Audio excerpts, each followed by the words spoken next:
გამარჯობა, მე ვარ ინკოგნიტოელი ანა მარია შავაძე. 3.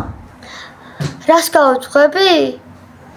რუბრიკა წიგნების სამყარო. 3. გადაცემა ჩვენ და სკოლა. თქვენთვის სწორედ ამ რუბრიკებს გავუძღვები ანა მარია შავაძე.